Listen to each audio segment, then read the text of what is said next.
आपका स्वागत है आज की बड़ी और महत्वपूर्ण खबरों में, जिनको जानना आपके लिए बहुत ज़रूरी है। जैसा कि आप सभी लोग जानते हैं कि इस चैनल पर देश दुनिया की 10 बड़ी और महत्वपूर्ण खबरों की अपडेट सबसे पहले आती है। इसी के साथ हम आपको बताना चाहते हैं कि किन 10 बड़ी खबरों पर हम बात करेंगे। पहली बड़ी खबर, कौन कर रहा है पीएम की हत्या की साजिश, एनआईए ने किया अलर्ट। अनलॉक 4 में दिल्ली के लोगों को मिल रही है एक और रियायत, 9 सितंबर से खुलेंगे बार। जीएसटी दाखिल नहीं करने वाले 500 कारोबारियों पर होने जा रही है यह कार्रवाई। एसबीआई समेत सिर्फ ये 4 बैंक रह जाएंगे सरकारी। इन बैंकों को निजीकरण की राह पर बढ़ेगी मोदी सरकार। पीएम किसान सम्मान निधि नवंबर की किस्त लेनी है तो अभी कर लें ये उपाय। आज डीजल के दाम घटे हैं। लद्दाख में सीमा विवाद पर बोली सरकार, यथास्थिति में एक तरफा बदलाव करना चाहता है चीन। योगी सरकार की नोटिस को संजय सिंह ने फाड़ा, कहा धमकियों से नहीं डरने वाला। सोनू सूद ने फिर बढ़ाया मदद का हाथ, जल्द ही स्टूडेंट के लिए करेंगे कुछ बड़ा ऐलान। कच्चे तेल से लदे जहाज में लगी आग, श्रीलंका की मदद करने पहुंची इंडियन नेवी। इन 10 बड़ी खबरों को जानेंगे हम विस्तार से, बने रहिए हमारे साथ इसी वीडियो में। इसी के साथ चलते हैं सबसे पहली बड़ी खबर की ओर। कौन कर रहा है पीएम की हत्या की साजिश, एनआईए ने किया अलर्ट। भारत के प्रधानमंत्री नरेंद्र मोदी की हत्या को लेकर बड़ी साजिश का खुलासा हुआ है। राष्ट्रीय जांच एजेंसियां एनआईए को कुछ धमकी भरे ईमेल मिले हैं जिसमें पीएम मोदी की हत्या की बात कही गई है। इस ईमेल में सिर्फ 3 शब्दों का प्रयोग किया गया है और लिखा गया है कि किल नरेंद्र मोदी। मीडिया रिपोर्ट के अनुसार इसे लेकर एनआईए ने केंद्रीय गृह मंत्रालय को अलर्ट कर दिया है। पत्र लिखकर इसकी जानकारी भी दे दी है, जिसके बाद गृह मंत्रालय ने एसपीजी को जानकारी दे दी है, जिस पर पीएम की सुरक्षा की जिम्मेदारी है। आपको बता दें कि फिलहाल ईमेल के कंटेंट की जांच शुरू कर दी गई है। मीडिया रिपोर्ट के मुताबिक एनआईए ने गृह मंत्रालय को एक पत्र लिखकर पीएम की हत्या की धमकी वाले ईमेल की जानकारी मुहैया करा दी है। राष्ट्रीय जांच एजेंसी एनआईए ने अपने पत्र में लिखा है, एनआईए को एक ईमेल आईडी मिली है जिसमें कुछ गणमान्य लोगों की हत्या की बात कही गई है। ईमेल में मौजूद कंटेंट इसकी तस्दीक करते हैं। आपको बता दें, एनआईए ने अपने पत्र के साथ ईमेल की कॉपी भी लगाई है। गृह मंत्रालय से एनआईए ने इस मामले में उचित कार्रवाई के लिए भी अनुरोध किया है। यहाँ आपको ये भी जानना जरूरी है कि ये ईमेल बीते 8 अगस्त को जारी किया गया था, जिससे प्रधानमंत्री के जीवन पर सीधे खतरे की बात सामने आई है।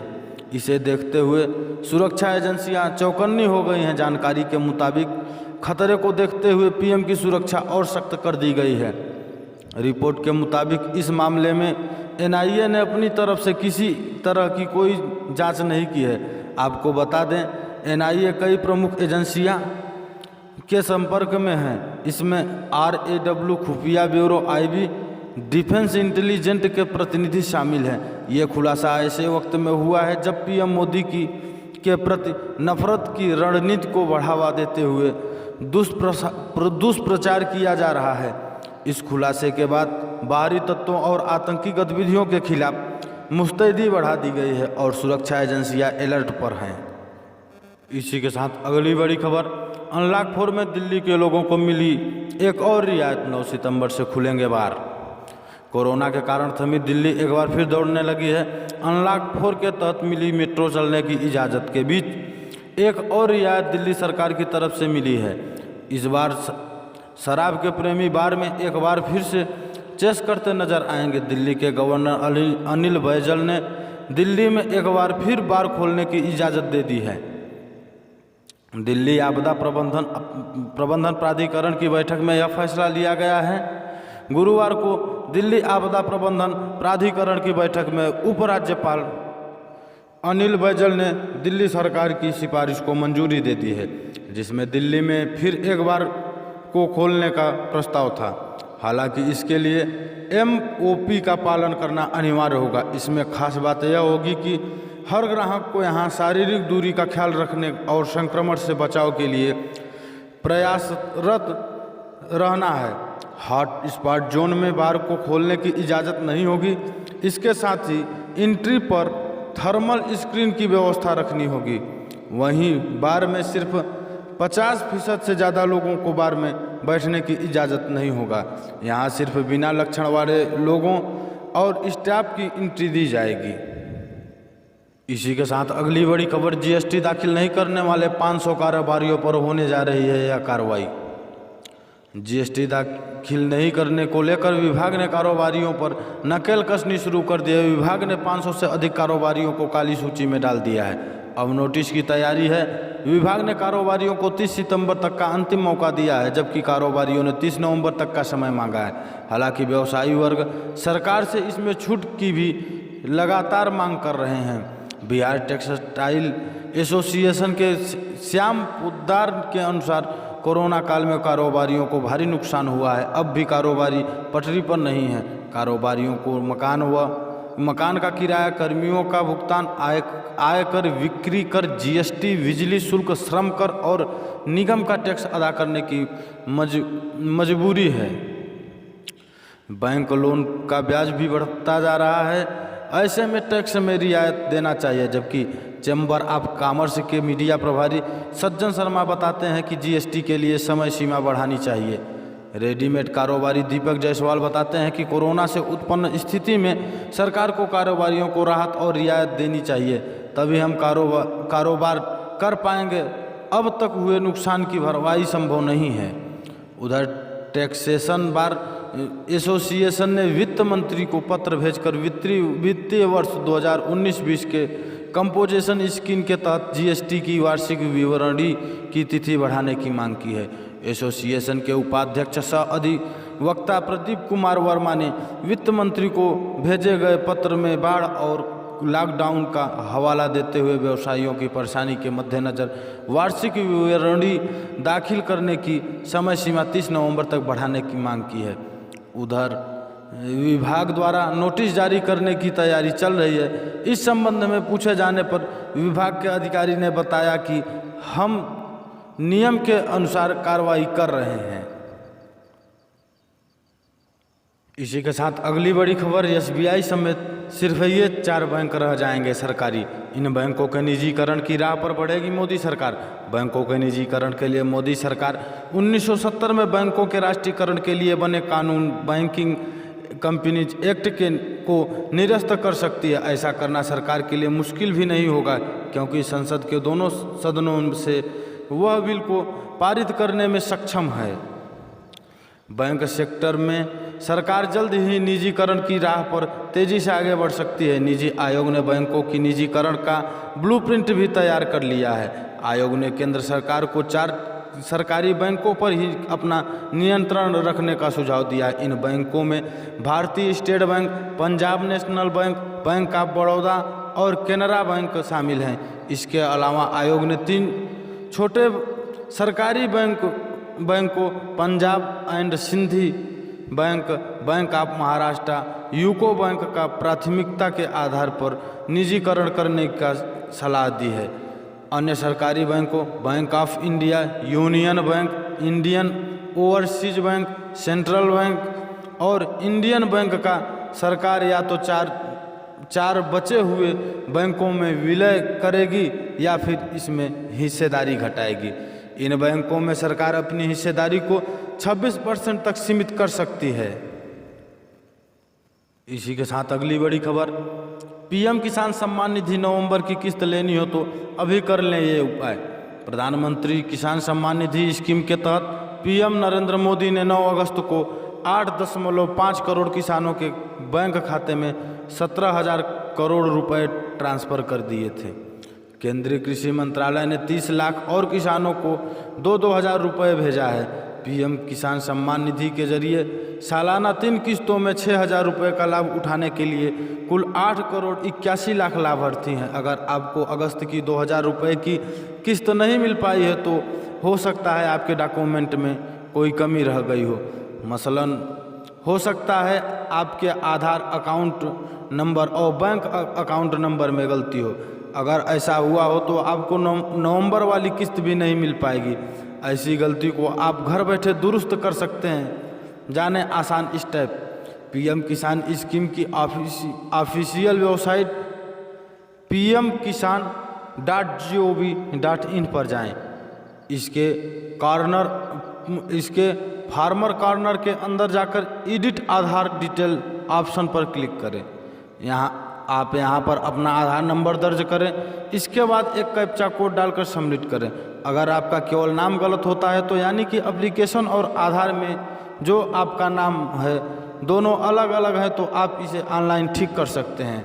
अगर कोई और गलती है तो इसे आप अपने लेखपाल और किसी विभाग कार्यालय में संपर्क करें।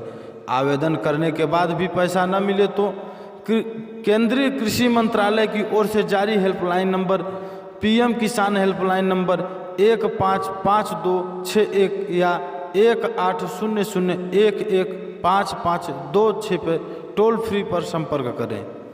वहाँ से भी बात न बने तो मंत्रालय के दूसरे नंबर 01123381092 पर भी बात कर सकते हैं।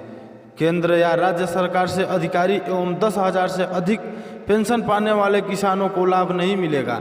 पिछले वित्तीय वर्ष में इनकम टैक्स का भुगतान करने वाले किसान भी इसके लाभ से वंचित होंगे।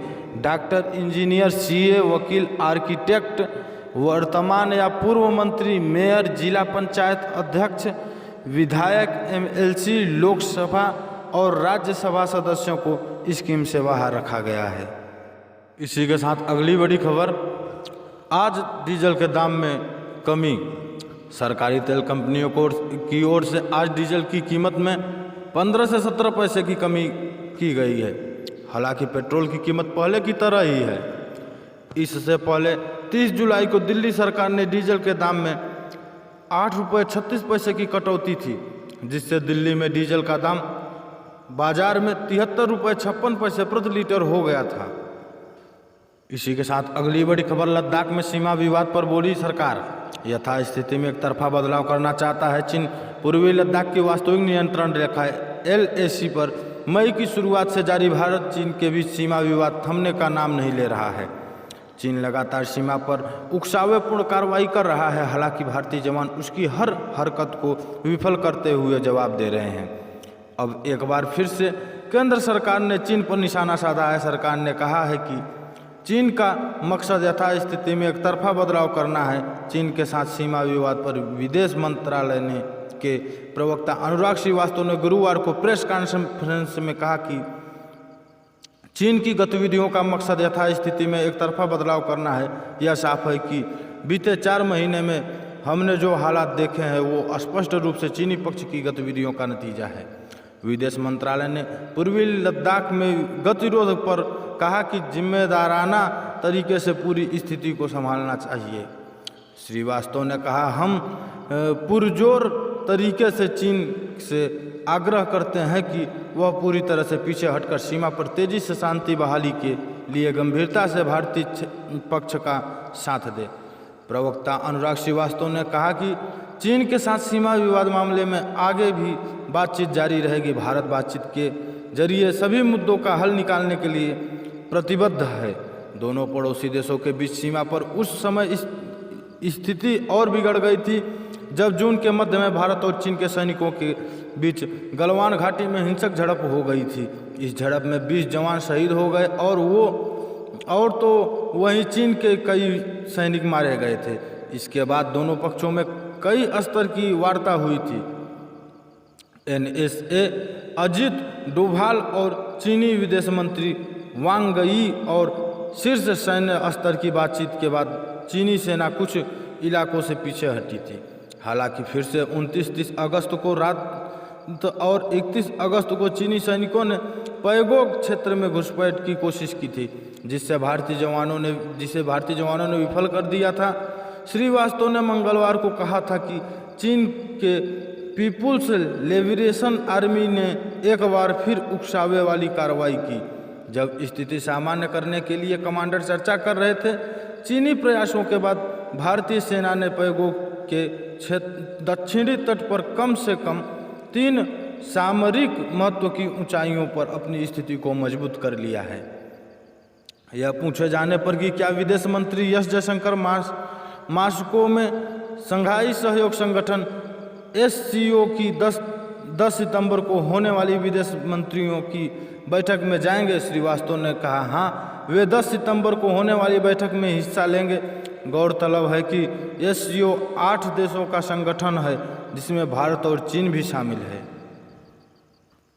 इसी के साथ अगली बड़ी खबर, योगी सरकार की नोटिस को संजय सिंह ने फाड़ा, कहा धमकियों से नहीं डरने वाला।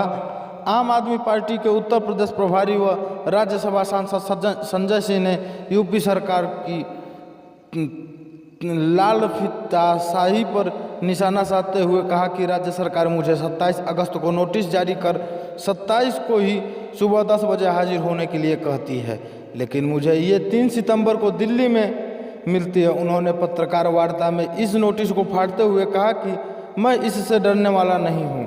उन्होंने कहा कि त्वरित संचार मीडिया के इस युग में ये नोटिस 31 अगस्त को लखनऊ से डाक द्वारा दिल्ली भेजी गई है।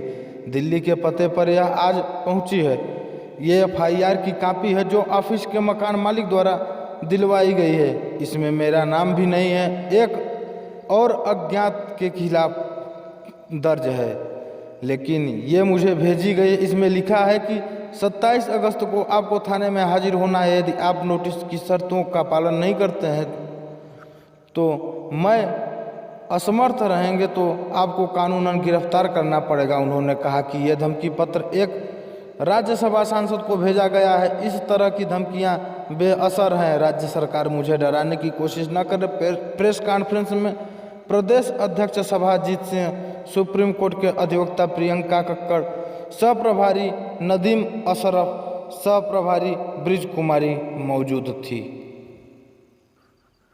इसी के साथ अगली बड़ी खबर, सोनू सूद ने फिर बढ़ाया मदद का हाथ, जल्द ही स्टूडेंट के लिए करेंगे कुछ बड़ा ऐलान। बॉलीवुड अभिनेता कोरोना काल में मसीहा बनकर उभरे हैं। इस दौरान में उन्होंने मजदूरों से लेकर अलग अलग लोगों की जिस तरह से मदद की है वह सभी के लिए मिसाल है। हाल ही में उन्होंने स्टूडेंट के लिए भी मदद का हाथ बढ़ाया है। बॉलीवुड अभिनेता हरियाणा के मोरनी गांव के सरकारी स्कूल के छात्र छात्राओं के पास स्मार्टफोन नहीं होने की वजह से ऑनलाइन पढ़ाई नहीं कर पा रहे थे। छात्र छात्राओं की इस समस्या को जानते ही एक्टर ने उनके स्मार्टफोन भेज दिए। अब इसके बाद एक्टर ने फिर स्टूडेंट के लिए कुछ बड़ा ऐलान करने वाले हैं। इस संबंध में बॉलीवुड के अभिनेता ने ट्वीट के माध्यम से जानकारी दी है। एक्टर ने सोशल मीडिया पर एक पोस्टर शेयर किया है जिस पर लिखा है कि शिक्षा के क्षेत्र में एक बड़ी घोषणा। इस पोस्टर को शेयर करते हुए सोनू सूद के कैप्शन दिया है कमिंग सून। उनके इस पोस्टर से अंदाज़ा लगाया जा सकता है कि अभिनेता शिक्षा के क्षेत्र में कुछ ऐलान करने वाले हैं। हालांकि यह क्या होगा अभी इस बारे में पोस्ट से कुछ साफ नहीं हो सकता है। शिक्षा जगत से जुड़े लोगों में एक उम्मीद तो जगी है। इसके पहले हाल ही के दिनों में अभिनेता ने JEE मेन और नेट परीक्षा की उम्मीदवारों की मदद भी की थी। इस संबंध में अभिनेता ने लिखा था कि इन परीक्षाओं में शामिल होने वाले छात्र अगर कहीं फंसे हुए हैं और उन्हें अपने एग्ज़ाम सेंटर तक पहुंचने में कोई समस्या हो रही हो तो वो अपनी डिटेल्स उपलब्ध कराएं। ऐसे स्टूडेंट की मदद की जाएगी जिससे संसाधनों के अभाव में किसी भी छात्र का एग्ज़ाम न छूट जाए। वहीं इसके पहले एक्टर ने इन दोनों प्रतियोगी परीक्षाओं को कोविड-19 के बढ़ते संक्रमण को देखते हुए केंद्र सरकार से परीक्षा स्थगित करने की अपील की थी। इसी के साथ अगली बड़ी खबर, कच्चे तेल से लदे जहाज में लगी आग, श्रीलंका की मदद करने पहुंची इंडियन नेवी। भारत ने एक बार फिर एक अच्छे पड़ोसी होने का उदाहरण पेश किया। दरअसल कच्चे तेल से लदे एक जहाज में आग लगने के बाद श्रीलंका की नेवी ने इंडियन कोस्ट गार्ड से मदद मांगी थी, जिसके बाद भारत ने तुरंत बचाव दल को रवाना किया। AP की खबर के मुताबिक श्रीलंका नौसेना के एक प्रवक्ता ने कहा कि जहाज के 23 क्रू सदस्यों में से एक लापता हैं और एक अन्य घायल हैं। नेवी के प्रवक्ता कैप्टन इंडिका सिल्वा ने कहा कि आग न्यू डायमंड के इंजन कक्ष में लगी जो कुवैत से कच्चे तेल को भारत ले जा रहा था और फिर फैल गई। भारतीय नौसेना के आधिकारिक ट्विटर हैंडल से भी इस बात की जानकारी दी गई है कि ट्वीट में लिखा गया है कि श्रीलंका के तट से निकले एमटी न्यू डायमंड में आग लगने की घटना सामने आई है। क्षेत्र में मौजूद इंडियन नेवी के जहाज़ों को मिशन में लगाया गया है। उन्हें रेस्क्यू ऑपरेशन में और मदद करने के लिए डाइवर्ट कर दिया गया है। रेस्क्यू ऑपरेशन श्रीलंका अधिकारियों के साथ मिलकर किया जा रहा है। इससे पहले इस घटना के संबंध में इंडियन कोस्ट गार्ड के ट्वीट हैंडल से भी ट्वीट किया गया था। इंडियन कोस्ट गार्ड के ट्वीट में लिखा गया है कि एमटी न्यू डायमंड श्रीलंका तट से 37 नॉटिकल माइल पूर्व में है। इंडियन कोस्ट गार्ड ने कहा कि 3 जहाज़ों और डॉर्नियर विमान को तुरंत भेज दिया गया है। इस ट्वीट में जहाज़ में आग के साथ धमाके होने की भी बात कही गई है। बताया जा रहा है कि जहाज़ में करीब 2 lakh metric ton crude oil है। इंडियन कोस्ट गार्ड ने अब इसको लेकर एक और ट्वीट किया है। अगले ट्वीट में उसने लिखा है, श्रीलंका नेवी की तरफ से इंडियन कोस्ट गार्ड से तेल टैंकर में आग और विस्फोट के बाद मदद मांगी गई है। आईसीजी जहाज़ों और विमान को मदद के लिए तुरंत तैनात किया गया है। इंडियन कोस्ट गार्ड की इस ट्वीट में रक्षा मंत्री और विदेश मंत्रालय के प्रवक्ता को भी टैग किया गया है। यहीं पे समाचार समाप्त होता है। इसी प्रकार के समाचार को पाने के लिए इस चैनल को सब्सक्राइब करें और ज़्यादा से ज़्यादा शेयर करें। हमें कमेंट करके अवश्य बताएं कि आपको न्यूज़ कैसा लगा।